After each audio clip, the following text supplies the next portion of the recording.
Hi, இன்னைக்கான current affair தகவல் பார்த்துடலாமா? இன்னைக்கு நீட் எக்ஸாம்க்கான ஆல் டிக்கெட் வந்து ஓபன் பண்ணிட்டாங்க. எஸ், கவர்மெண்ட் சைட்ல ஓபன் பண்ணியாச்சு. But at the same time வந்து நிறைய பிரச்சனைகளை மாணவர்கள் ஆல் டிக்கெட் டவுன்லோட் பண்ணும்போது ரொம்பவே ஃபேஸ் பண்ணியிருக்காங்க. கம்மிங் மே 5 அன்னைக்கு, மே 5ஆம் தேதி நீட் எக்ஸாம் நடைபெற போகுது. ஆல் ஓவர் இந்தியாவில் நடைபெறும். அதனால வந்து அவங்க ஒரு 2-3 நாளைக்கு முன்னாடி தான் ஆல் டிக்கெட்டை ரிலீஸ் பண்ணுவாங்க. இன்னைக்கு ரிலீஸ் பண்ணிட்டாங்க போர்ட்டல்ல போயிட்டு உங்களுடைய டேட் ஆஃப் பர்த் அந்த நம்பர் எல்லாம் போட்டு நீங்க ஈஸியா டவுன்லோட் பண்ணிக்கலாம் அப்படின்னு சொல்லி சொன்னாங்க. But at the same time வந்து ரொம்ப நிறைய பேர் ஆல் ஓவர் இந்தியால இன்னைக்கு ரிலீஸ் பண்ணதுனால உடனே டவுன்லோட் பண்ண ஆரம்பிச்சதுனால சர்வர் ப்ராப்ளம் ஏற்பட்டிருக்கு. அந்த வெப்சைட் எப்பயுமே வந்து நம்ம கூகுள்ல வந்து ஒரு வெப்சைட், இப்போ ஒரு எக்ஸாம்பிள் சொல்லணும் அப்படின்னா 10th ரிசல்ட் வருது அப்படின்னாலே ஆல் ஓவர் இந்தியால நிறைய இடங்கள்ல ரிலீஸ் பண்ணுவாங்க, ரைட்? அதுவும் எஸ்பெஷலி ஒரு நாட்டுல வந்து ரொம்ப அதிகமா யூஸ் பண்ணும்போது, இப்ப தமிழ்நாட்டுல இன்னைக்கு 10th ரிசல்ட் அப்படின்னா அந்த போர்ட்டல் ஒர்க் ஆகும்போது ரொம்ப சர்வர் டவுன் ஆகி ஸ்லோவா ஒர்க் ஆகாது. ஏன்னா எல்லாருமே அட் த சேம் டைம் வந்து ஒரே போர்ட்டல்ல போய் தான் செக் பண்ணுவோம். அதே மாதிரி இந்த நீட் வெப்சைட்ல ஆல் ஓவர் இந்தியால ஒரே வெப்சைட்ல போய் செக் பண்ணனால சர்வர் டவுன் ஏற்பட்டு நீங்க ஒரு ஆல் டிக்கெட் ஒரு பர்சன், இப்போ ஒரு பேர் எக்ஸாம்பிளுக்கு ஏதாவது வந்து நம்ம ஒரு சீதா அந்த மாதிரி ஏதோ ஒரு பேர் எடுத்துப்போம். அந்த பேரை போட்டு அவங்களோட டீடைல்ஸ் எல்லாம் என்டர் பண்ணி டேட் ஆஃப் பர்த் எல்லாம் ஈஸியா டவுன்லோட் பண்ணும்போது டவுன்லோட் ஆகுது.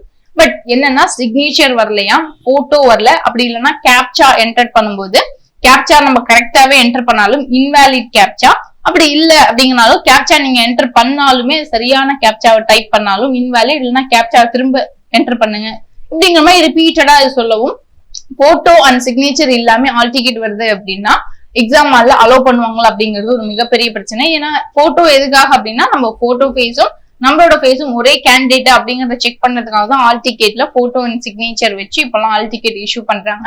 பட் இந்த இஷ்யூக்கு நீட் எக்ஸாம்ஸ்ல எழுத போறவங்க வந்து கண்டிப்பா இதை செக் பண்ணிக்கோங்க. இல்லைன்னா அகைன் நாளைக்கு ஒரு தடவை போயிட்டு கூட நீங்க திரும்ப உங்களோட ஃபேஸ் போட்டோவோட சிக்னேச்சரோட கரெக்டா வர மாதிரி டவுன்லோட் பண்ணிக்கோங்க. ஏன்னா பேரண்ட்ஸ் எல்லாமே ரொம்ப டென்ஷன் ஆகிருக்காங்க.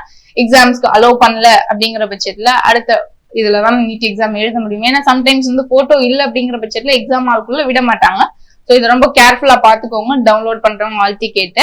ஏன்னா நீட் எக்ஸாம்ல ஆல்ரெடியே வந்து not only NEET exam, all over central exam ஆகட்டும் இல்ல ஸ்டேட் கவர்மெண்ட் எக்ஸாம்ஸ்லயுமே வந்து என்ன சொல்றது, no pen, no chain, no rings எதுவுமே போட்டுக்கூடாது, நோ ஸ்லிப்பர்ஸ் எதுவுமே இது பண்ணாம நம்ம அப்படியே வந்து என்ன சொல்றது லைக் ஃபுல்லா பிளாங்கா வந்து ஜஸ்ட் நம்ம வந்து யூஸ்வலா போற ட்ரெஸ் மட்டும் தான் போட்டு போகணும். எந்த ஒரு ஆர்னமெண்ட்ஸ் எந்த ஒரு இதுவுமே இருக்கக்கூடாது, நம்ம கிட்ட டிஜிட்டல் வாட்ச் எதுவுமே இருக்கக்கூடாது. ஸோ நீட் எக்ஸாம் எழுத எல்லா ஸ்டூடெண்ட்ஸ்க்கும் very very all the very best. நல்லா ரிலாக்ஸா நீட்டா பண்ணுங்க. But at the same time உங்களோட ஆல் டிக்கெட் ப்ராப்பரா வச்சுக்கோங்க. போட்டோ பிளஸ் சிக்னேச்சர் இருக்கிற மாதிரியான ஆல் டிக்கெட்டை எக்ஸாம்ஸ் ஹாலுக்கு எடுத்துட்டு போங்க. தேங்க்யூ.